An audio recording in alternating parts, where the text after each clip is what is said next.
You are witnesses of these things. This is what Jesus says to his disciples, to us, talking about the whole swath of stories he has just told the travelers on the way to Emmaus in the verses before the verses we heard this morning, plus his own story about suffering and resurrection, which is also our story.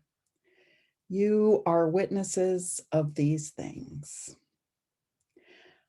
Our calling as Christians, our commission from Jesus, is not simply to fill our church pews. In fact, it may not necessarily be to fill our church pews, but it is most definitely the calling to witness. Sometimes we are called to witness hard things. This is what it means to be a community of memory and hope. We witness to crucifixion as well as resurrection. We witness to the forced labor, the slaughter of innocents, the exile and sorrow that fills the scriptures that Jesus commends to us. And we witness to these things in our own world.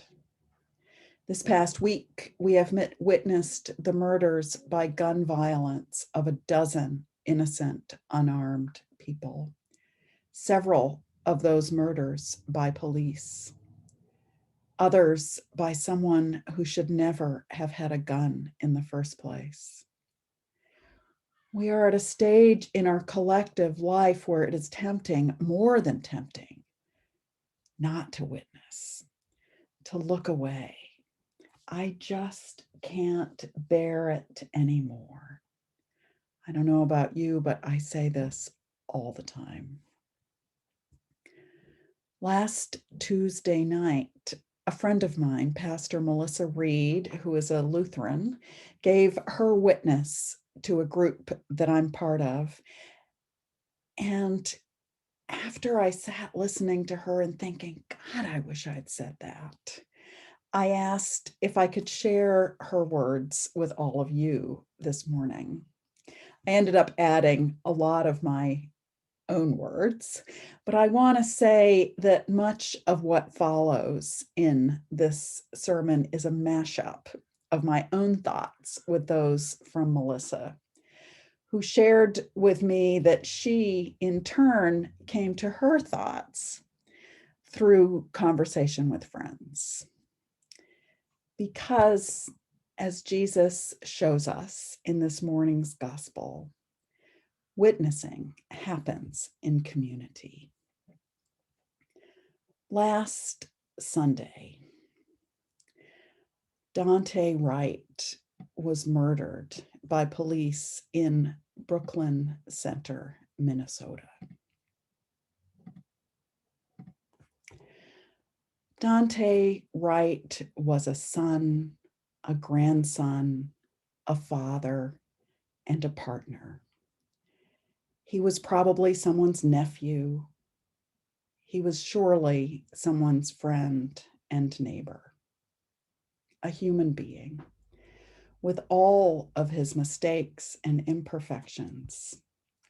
He was God's beloved. Collective remembering, remembering, or re-bodying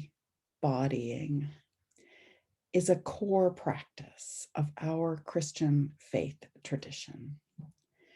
When we do basic human everyday actions like break bread and tell stories or eat fish, those we remember join the put back together body around the table.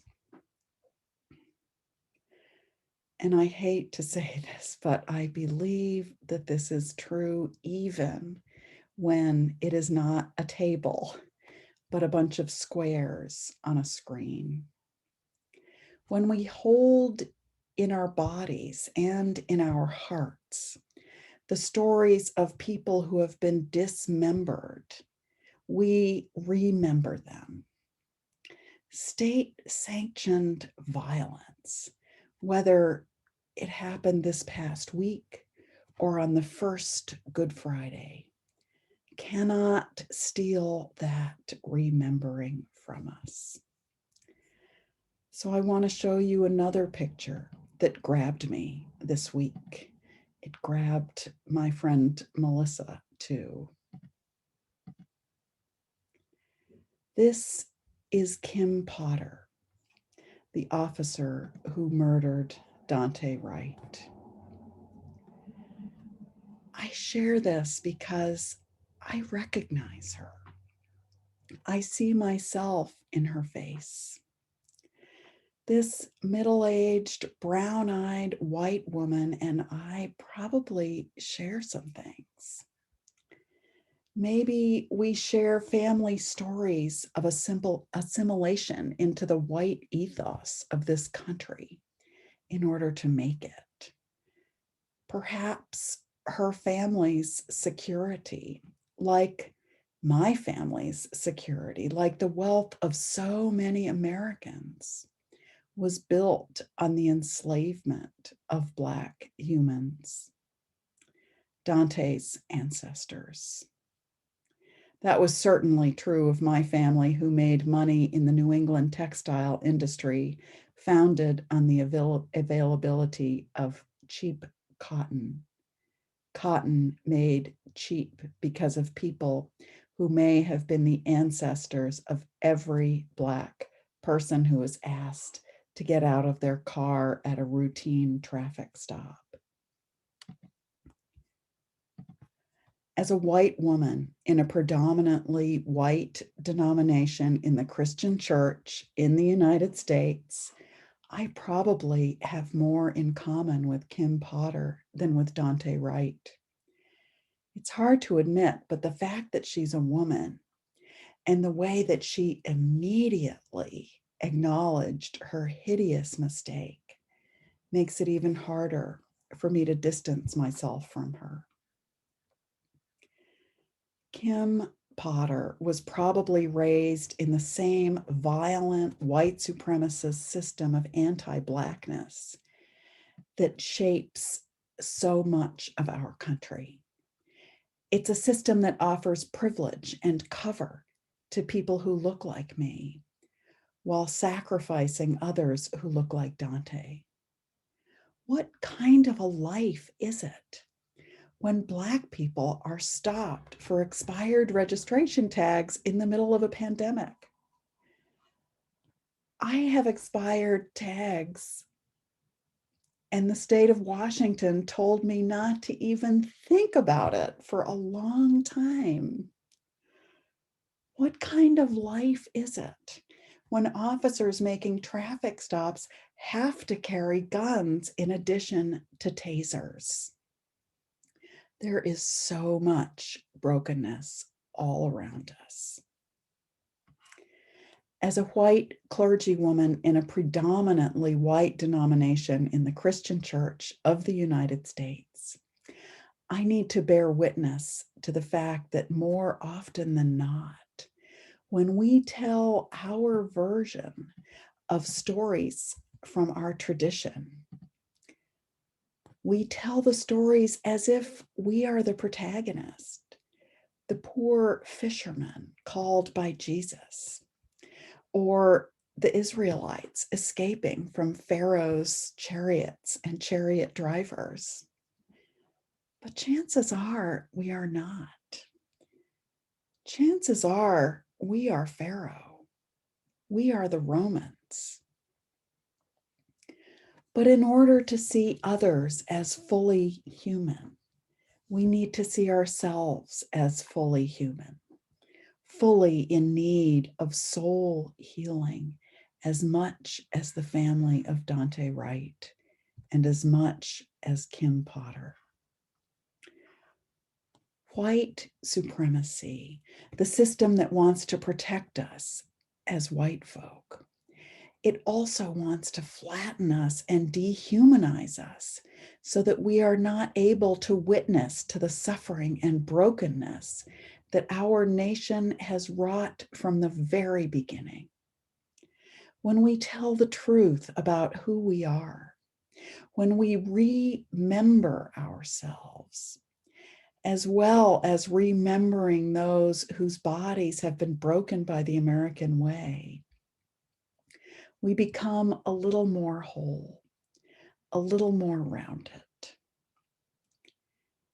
When this happens, white supremacy cannot flatten us or dehumanize us. The victory of the cross becomes ours.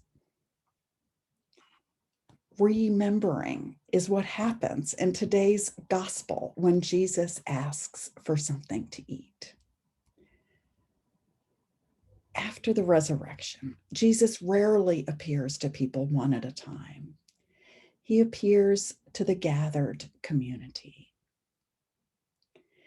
He is saying, I have a body, and my body is integrally connected with our collective story, the story of which you are witnesses.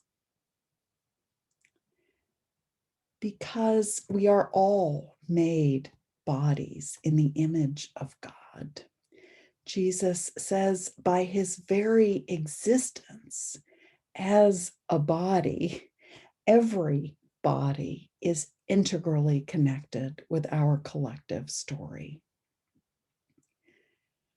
In our collect this morning, we prayed to behold Jesus in all his redeeming work. Our remembering the wholeness of our experience and heritage is how we participate in that redemption. And the way to witness is to do these simple things: to gather, to eat bread together when we can, to share stories, to tell the truth of who we are, the truth of the world we live in and the world that we long for, and to give thanks. We are witnesses of these things.